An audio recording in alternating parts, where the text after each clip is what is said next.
Shane Waldron's out as the OC of the Chicago Bears after 2 games where they haven't scored a single touchdown, 9 points against Arizona, one of the worst defenses in the NFL, and then only 3 measly points against the Patriots defense, which really has looked pretty pedestrian since the departure of Bill Belichick.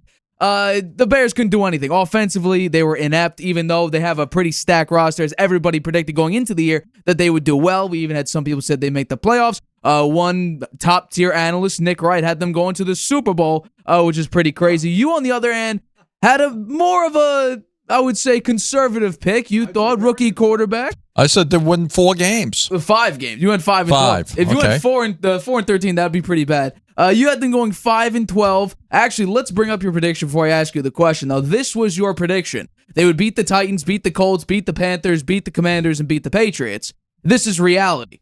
They lost to the Colts. They did beat the Titans. They beat the Rams, Panthers, Jaguars, lost to the Commanders, and lost to the Patriots. So they're 4 and 5 right now after starting off 4 and 2. You had them going 5 and 4 at this point. But my question to you is, do you think that this firing of Shane Waldron will make a massive difference for the Chicago Bears moving forward? No, I don't. I don't think it's going to make much difference at all, actually.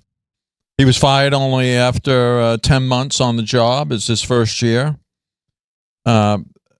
And he was fired after Eberflus promised changes and adjustments, and this was the big one. Passing game coordinator Thomas Brown has been promoted to OC. He was the Panthers OC last year and lost that job when the new head coach came. Eberflus, his comment, after evaluating our entire operation, I decided that it is the best interest of our team to move in a different direction with the leadership of our offense. This decision was well thought out, one that was conducted deliberately and respectfully. Okay, well, the Bears haven't changed OC in the middle of the season since 1970. This is the first time they've done it in the middle of the season, changing their offensive coordinator. They've lost 3 straight. They only scored 27 points and averaged only 278 yards per game, 3rd lowest in the NFL. Waldron was previously the OC for the Seahawks for 3 years, replacing Luke Getsy, and this is interesting. He was fired after only 2 years on the job and was just fired by the Raiders. Their OC, he was their OC, and they fired him. They expected Waldron to be a great teacher for Caleb Williams, and I guess that really hasn't come true. You just look at the Bears. They overhauled the majority of their offense in 2024. Coaching staff was changed. They dedicated high draft capital to the offense and the free agent resources to updating offense as well, including drafting Williams. And here's the result so far. Points scored, 24th in the league. Yards per carry, 28th in the league. Yards per pass, 30th in the league. Total yards, 30th in the league. Third downs, 31st in the league. Yards per play, 31st in the league. Not much to say for all of the work that they did. They're right at the bottom, practically. Williams had his worst game against the Patriots, 16 for 30, 120 yards, since week 1 against the Titans when he only threw for 93 yards. His 1 for 14 on third downs. That's the worst for the Bears since 2012. He got sacked 9 times.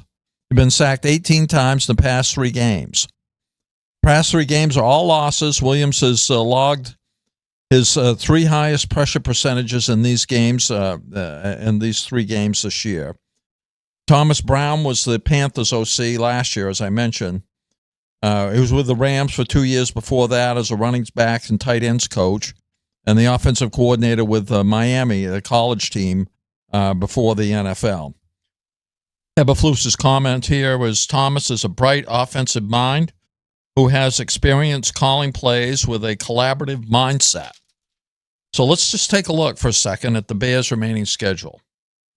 I see them maybe winning 1 more game, luckily, if they get lucky, okay? Packers are going to lose. Vikings are going to lose. At the Lions are going to lose. At the 49ers are going to lose. Vikings at home, they're going to lose. Lions are going to at home, they're going to lose. Seahawks, they might win that one. And at the Packers are going to lose. These teams are all great teams. They're teams that are going to the playoffs. They're teams that have big winning records. I think they're like 21-6 right now, these teams. So I I don't see the Bears. They think they've hit the bottom maybe here, and with this OC coordinator change, it's going to bounce them back. I don't see that happening. You look at Caleb Williams' stats, his QBR rating. First 3 games, 55.7, 51, and 80.8. Then he had a nice streak over 100, 106.6, 126.2, 124.4. And now he's regressed big time against the Commanders, 59.9. Against the Cardinals, 68.9. Against the Patriots, 63.2. They're going in the wrong direction. And they're going up. They get probably the hardest schedule in the league now for the rest of the season. I stand by my my preseason comment. As you should, because that's exactly. I mean, and think about it. You said they could only potentially win one game. Well, let's bring up the schedule one more time. If they only win one game, in reality, they make it to your number of 5-12. So you're bang on accurate because you actually, at this point, have them winning one more game than they currently have won. Yeah. And I think that there's a serious shot that 5-12 or 4-13 is seriously on the books now. But to your point, they in fact had the easiest schedule through 10 weeks. Now they have the hardest remaining schedule through the last 8 weeks. But Caleb Williams has been terrible these past 3 weeks. And yes, he did have a decent stretch, rookie quarterback, first 3 games growing pains. The next 3 games hit a very hot streak, but think about the teams that he beat, right? Let's go through it real quick. The teams that he did beat, the Rams, who were banged up, had nobody, right? The top 2 receivers on IR. The Carolina Panthers, who were just an abomination of an NFL franchise. And the Jacksonville Jaguars, who had one of the worst pass defenses in the NFL, couldn't get anything going, and Trevor Lawrence has regressed massively. And then the Tennessee Titans, all their wins have context to them. It's not that they just played great, were spot on, everything was perfect. No, the Tennessee Titans, Will Levis shot himself in the foot a couple times. He threw it backwards into the arms of a waiting bear who took it for a pick 6. That was the only reason why he really won that game. But Caleb Williams, in these last 3 games, he ranks dead last in completion percentage. He's 30 out of 35 qualified quarterbacks the past 3 games in passing yards. Yards per attempt, he's second to last technically. Cooper Rush is last, but if you want to include long-term starters, then Caleb Williams will be last, and passer rating is dead last. Overall, the Chicago Bears the past 3 weeks are dead last in points per game, yards per play, third down percentage, sacks, passing touchdowns, completion percentage, and first downs per game. They're just an abomination of a franchise. Will Shane Waldron fix a broken offensive line that we talked about early in the season? No, because the offensive line is still bad. Will they? Could they potentially fix the usage rate of DeAndre Swift? Potentially, but behind that bad of an offensive line, I don't think it'll make much of a difference. I do blame a couple I blame a couple people here. One of them was Shane Waldron. The second one will be Matt Eberflus. He's just not a good head coach whatsoever. Because you go up against the New England Patriots, against a 2024 draft rival in Drake May. And what do you do against a defense that was 26th in yards per play allowed and 27th in yards per pass play allowed? They're also 28th in sacks and 27th on third down. What happens? They absolutely slack you, defensively. You give up 9 sacks. The Patriots really could do a lot very well against you, pressuring Caleb Williams. And speaking about Caleb, he's my third guy. I blame him because some of the throws that he made, I'm going to show him right now, these are basic throws. You and I can make some of these throws. I mean, these are not difficult. These are wide open receivers. This last one, or this second last one right here, to the running back. I mean, he wasn't even moving. That's not like a trick play. And this one rolling to the right, wide open target. So I don't want to hear, the pressure, the offensive line's breaking down. No, these are easy throws to make.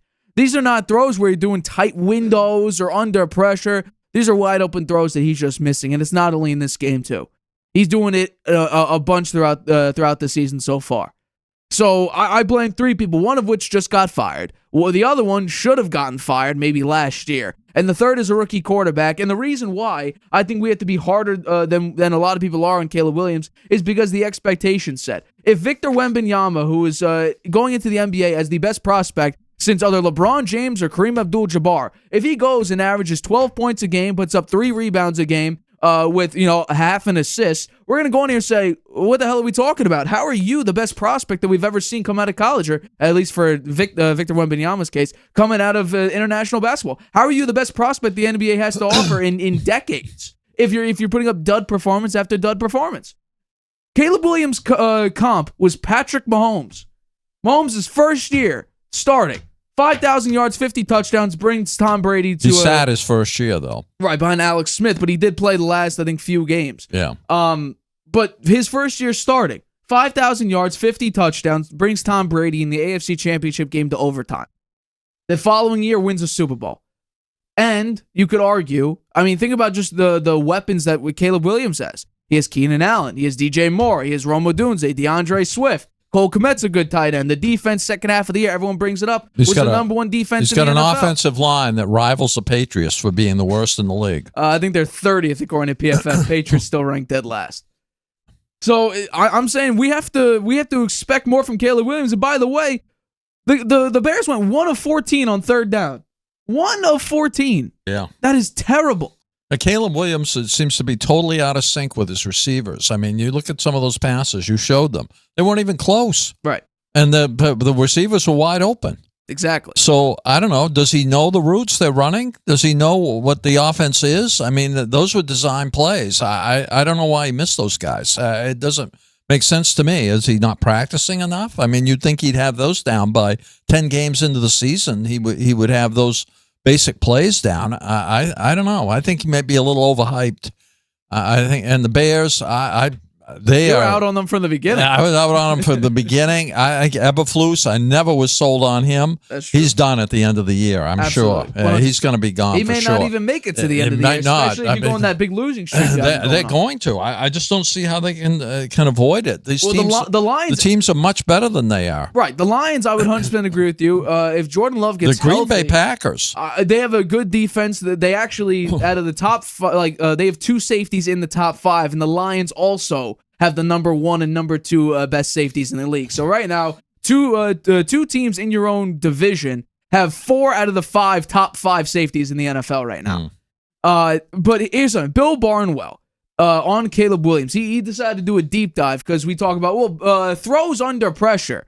Well, he's thrown more than 23% of his passes off target. The only other quarterback above 19% is Bryce Young, who just got his starting job back. It actually looks better this go around. But here's the thing. Some of that is pressure, he admits, but also, I'm continuing this quote, he's also throwing a league worst 19.1% of his passes off target without pressure. Without pressure. Yeah, well, those 3 you showed there, he wasn't really under much pressure. He was rolling out, but he was open. It wasn't like he was about to be tackled. Right. No, it's a very, very bad look for Caleb Williams right now. And I'll admit, my brother was on it from the beginning. John was on it from the very beginning. The last time he was on the show, was it last week before? He said Caleb Williams does not look good. Yeah. Spot on. And well, maybe they should sit him down for a week or 2 like they did Bryce Young. Bryce Young is playing better. Bryce Young is playing better. I saw a report today. He won a game. He beat the Giants. Right, and that's well, Daniel Jones, he's now about to get benched. That's my guess coming out of the bye. There's a report out there. I'm not fully sold on the source of it.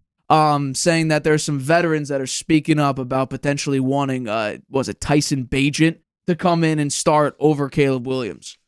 Just gonna throw it out there, see if it sticks. I don't know if it will. Might be good for Caleb Williams to sit and watch for a little bit. Maybe. But take a little pressure off him and watch a couple games. This is Mahomes 2.0. Yeah. If that's his comp, then that's my expectation for him. If your comp is Mahomes.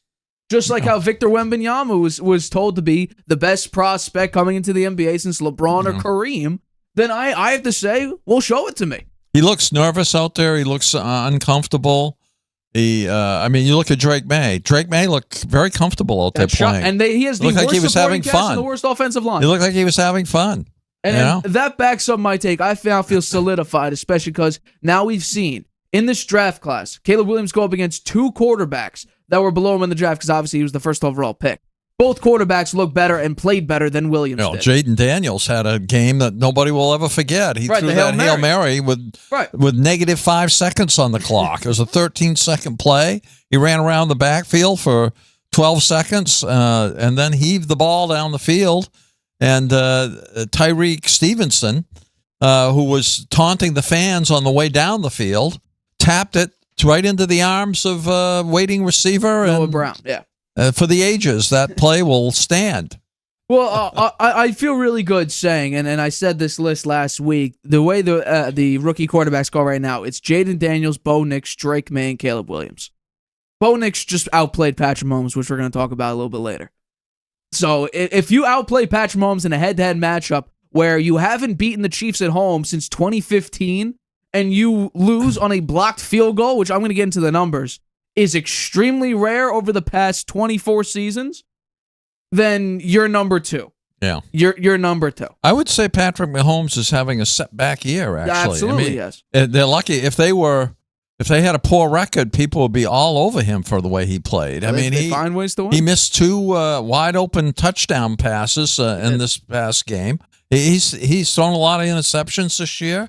He really has not played up to his expectations, but it's covered by the fact that they're 9-0. Well, up until the 9-0 part, it kind of sounded like Caleb Williams not living up to the expectations. Not as missing wide open targets. Not as mad as Caleb Williams. So. Okay, obviously I agree with you there. Hi everybody, thanks for watching. Make sure you subscribe here to get the latest from the show. Also, if you want to check out the full episode, make sure you click the I in the top right-hand corner right now. If you want to listen to this show anywhere you go, make sure you go to anchor.fm/The Harvey Hour or anywhere you get your podcasts.